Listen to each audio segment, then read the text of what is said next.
I drove 6 hours for Christmas Eve. They gave my seat to a neighbor.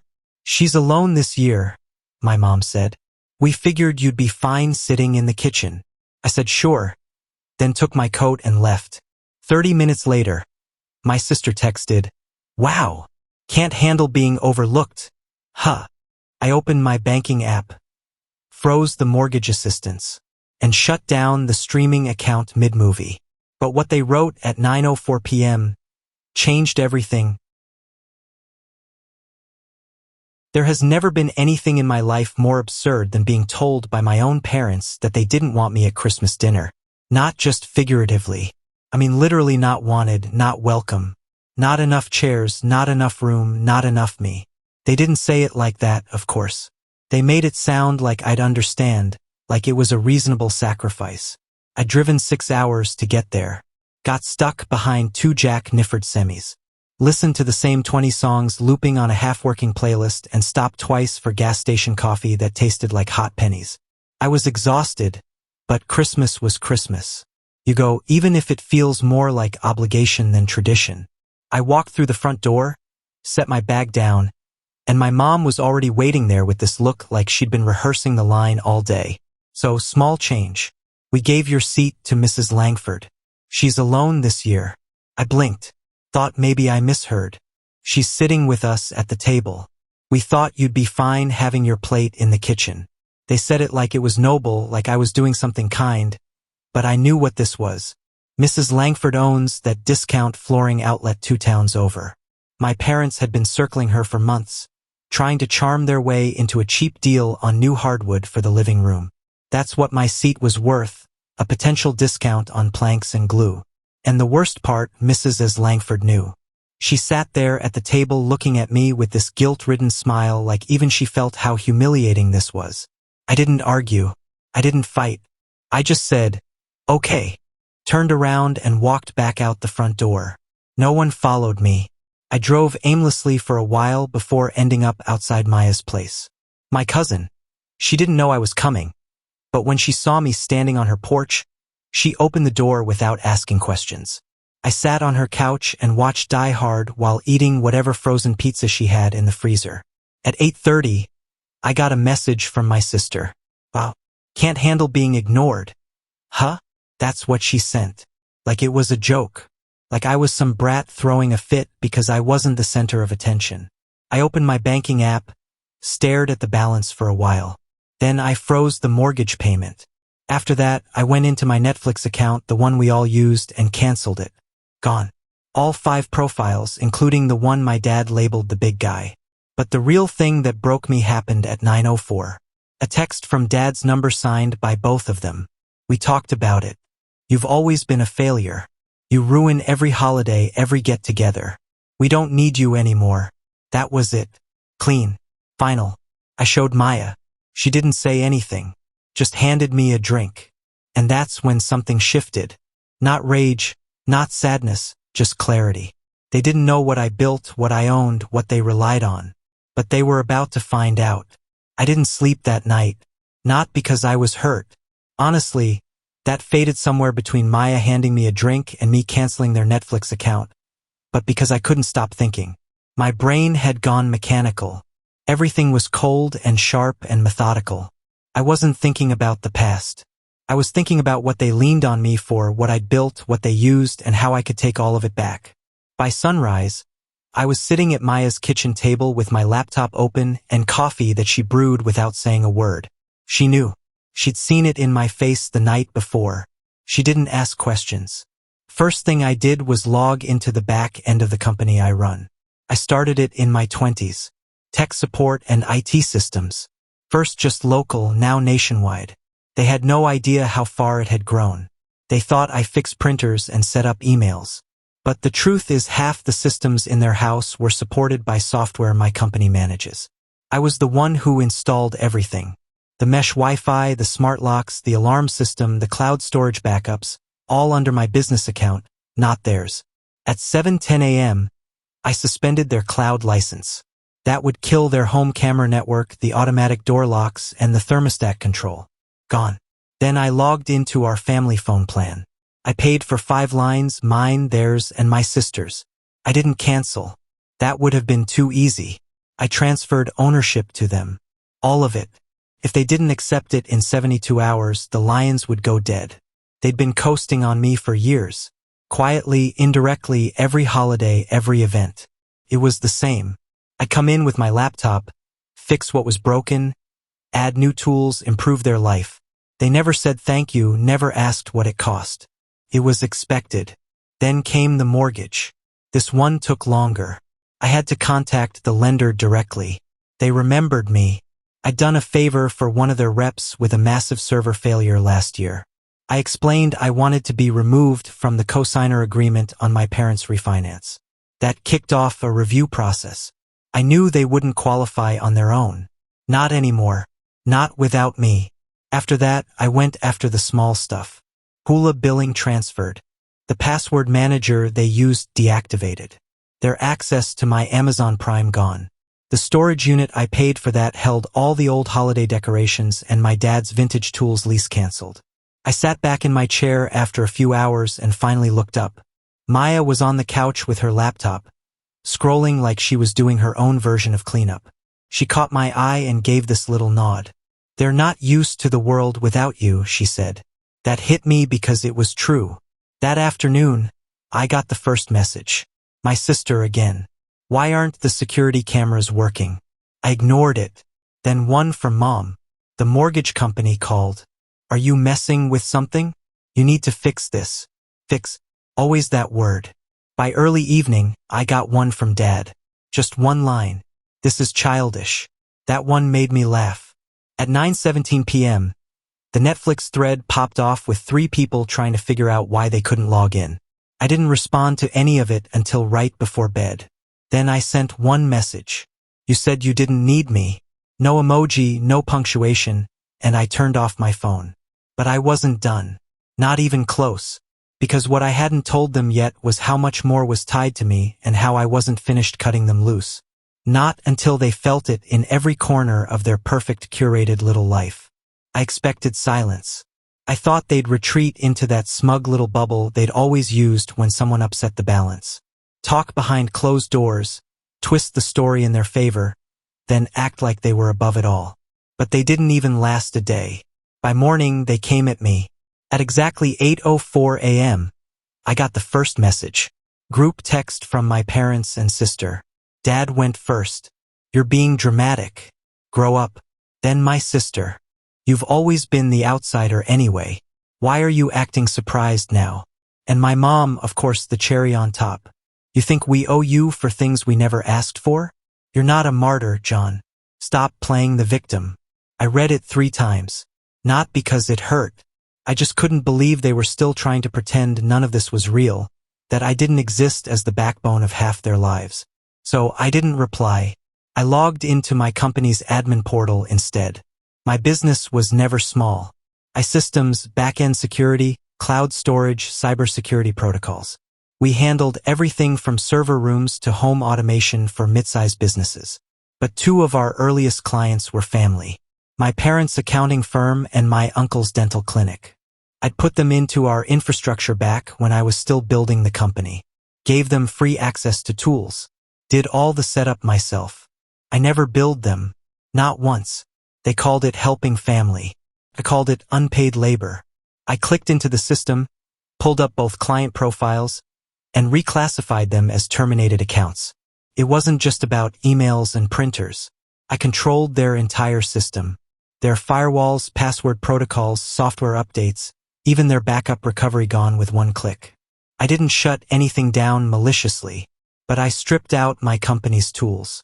I left a message in their admin dashboard. This system was maintained at no cost for over a decade. Effective today, your account has been closed. Thank you. By noon, my phone started blowing up. Missed calls from my mom, my dad, even my uncle. I didn't answer any of them. Maya was sitting on the other side of the kitchen watching me quietly. Then she got a call. My mom was trying her now. She declined it. We sat in silence for a while until Maya finally spoke. "They never thought you'd stand up to them. They're not mad. They're scared." She wasn't wrong. At 2:36 p.m., My dad finally broke. He sent a message that read, "You never amounted to anything. You think this makes you powerful? We pitied you." That one didn't sting. It made me laugh because he had no idea. They had no idea that I owned half the software their business depended on, that I negotiated their vendor contracts, that the security certificates tied to their domain were purchased under my name. They never asked how anything worked. They just expected it to. So, I made another call quietly to a client of mine who specialized in business tech support for less prepared clients. I told him they'd be reaching out soon. I told him to charge them market rate plus priority fees. Nothing malicious, just business. Then I took a walk with Maya. We hadn't done that in years. Ended up by this old lake house that used to be our childhood summer spot. She was the only one in the family who never tried to manipulate or guilt me. She always kept her distance. But now she turned to me and said something that stuck. They treated me like I was selfish for wanting to be my own person. They're just mad you're finally doing it, too.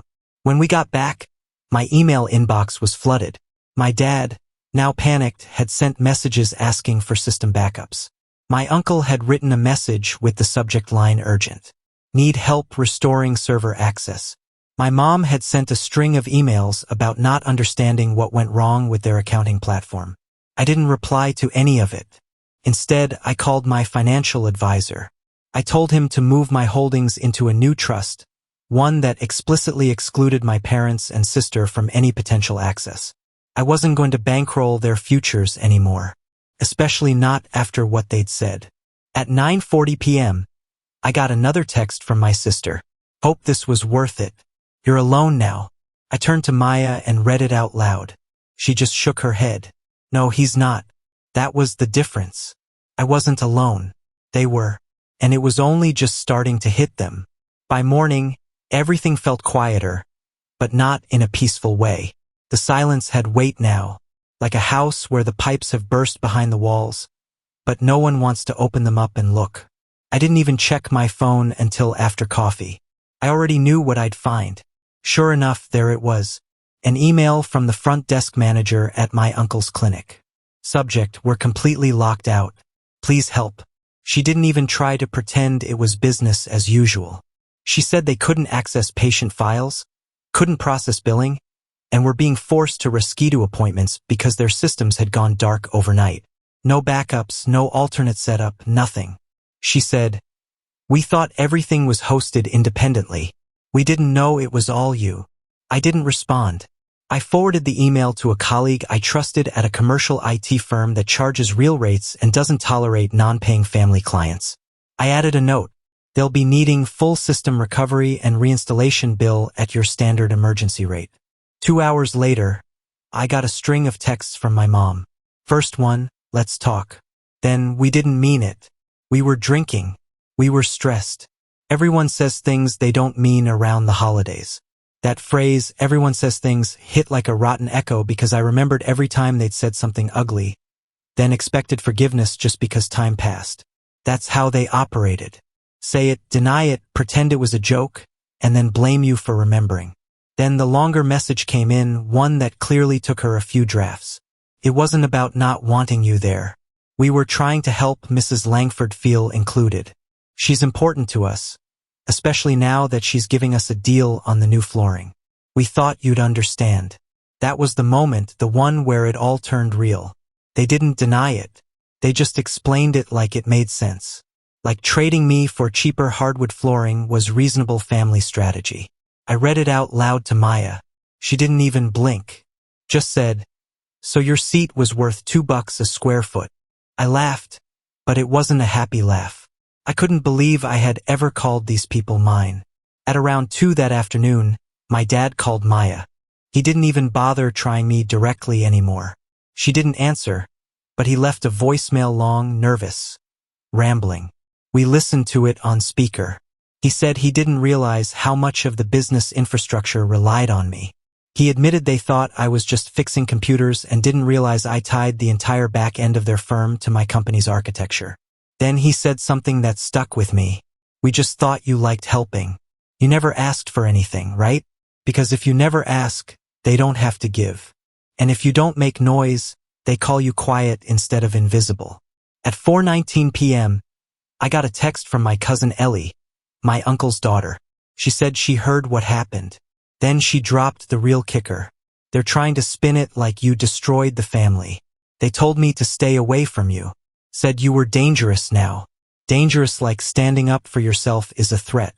Like they're afraid of what I might say or worse, what I might no longer do for them. I called Ellie. We talked for nearly an hour. She told me stories that made mine sound tame. Pressured to take over the clinic to marry someone from their church circle to behave. When she refused, they called her ungrateful. Said she was throwing away everything they built for her. Sound familiar? By the end of the call, Ellie told me she was cutting ties with them, too. Said she'd rather rebuild everything from scratch than owe them another thing. She told me she admired what I was doing. I didn't know how to respond. No one had ever said that to me before. Not in this family. That night, just before 10 o'clock, my phone buzzed again. My sister. Are you still paying for my spring tuition? She didn't even try to hide it behind small talk. I stared at it for a minute, then typed no and hit send. I could picture her reaction, her face falling, her hands shaking, maybe even running to our mom with the phone. And I could imagine what my mom would say. He's just being dramatic. He'll come around. But this time I wasn't coming around. This wasn't revenge. This was rebalancing. I wasn't taking anything from them. They hadn't already tossed aside. I was just refusing to be their safety net while they set the house on fire. By midnight, Maya and I were sitting on the porch wrapped in old blankets, not saying much. She broke the silence first. They're going to come here. You know that, right? I nodded. Let them. They showed up the next afternoon. I knew they would. Maya knew too. The only question was how long it would take before pride buckled under panic. The doorbell rang just after 2 o'clock. I didn't get up. Maya did. She opened the door, didn't invite them in. It was my mom, dad, and sister standing there like they were on some sort of apology tour, but with none of the apology part figured out. I stayed sitting at the kitchen table. I heard my mom ask if they could come in. Maya said they could stand on the porch. That was it. They didn't like that. My dad pushed past her anyway. Walked in like he still owned the place. My mom followed but slower. My sister just stood at the edge of the porch, arms crossed. He tried starting with something neutral. You look tired, John. I didn't respond. My mom started into her speech about how families fight, how Christmas was stressful, how things had been taken out of context. She said they didn't mean what they said in the messages, that it was just talk, that they were embarrassed. Then came the phrase I was waiting for. We need you. There it was. No apology, just need. As if saying the truth outright would reset the board. Like if they could just admit it, I'd undo everything. I stood up. Maya stepped beside me and I said it plainly. You didn't want me. You made that clear. You said I ruined everything. My dad tried to cut in. Started saying something about heat of the moment. I kept going. You used what I gave you, took credit for what I built, and when I stopped giving, you called me dangerous, a failure, and now you want the system back, not the son. My sister finally snapped. So, you're just cutting everyone off because of one night? I laughed. For the first time in days, it was real. This isn't about one night. This is about 20 years. My mom's voice cracked, but I didn't care. She said something about how none of this was intentional. And they were just trying to make the best of the holiday. And they didn't know how much I'd done. That last one, that's the part that sealed it. You didn't know because you didn't care. It worked and that was enough. I told them to leave. They didn't argue. But before my dad stepped out the door, he said something that almost sounded like a threat. You'll regret this. Family is all you have. And I said, no, Maya's family. Ellie's family. You're just people I grew up around. After they left, I checked my phone. Another email had come in, this time from the mortgage lender. They'd officially removed me from the co-signing documents. My parents were now fully responsible for their payments, and judging by the rates and the loss of my credit rating in the deal, they were going to have a hell of a time keeping up. At 8:17 p.m., my sister texted one last time. You were always jealous of how close we were. I didn't respond. I forwarded the message to Ellie. She responded a minute later. Insane. Do they even hear themselves? Then she added, I'm coming over this weekend. We need to talk. I have an idea. The pieces were moving. The circle was shifting. And the ones who had always been so sure of their control were now completely exposed. No tech to hide behind. No money I'd wired them. No security I'd quietly maintained. Just them in their big house on their own, paying full price for everything they used to get for free. And that was the point, not to destroy them, just to show them what it feels like to stand alone. Ellie showed up Saturday just before noon, holding 2 coffees and a folder under her arm. She didn't bother knocking. Maya had already told her to walk in. She looked around, smiled like she hadn't been able to breathe all week, and dropped the folder onto the kitchen table. This is everything, she said. Emails, messages, even screenshots. I've been collecting it for years. I opened it slowly, expecting drama. But what I saw was worse. Cold manipulation, veiled threats from my uncle about pulling her out of his will, attempts by my dad to get her fired from a job she'd taken in a firm he didn't approve of. It was like reading my own story, just with different names and a slightly different flavor of betrayal. They've done this to all of us, she said, just in different ways. I was always the obedient one until I wasn't. She looked up at me. Then I want out, not just emotionally, legally. I want to start something new, something that isn't tied to them. I want you in. I didn't answer right away. I just stared at the folder. It had been days since my parents left my cousin's porch, and I hadn't heard a word since. No new calls, no new messages, silence. But it wasn't peace. It was regrouping. I knew them well enough to know they were planning the next move. Maybe contacting family, friends, maybe trying to twist the narrative. Maya spoke up. We could turn this into something. The 3 of us. You've got the tech.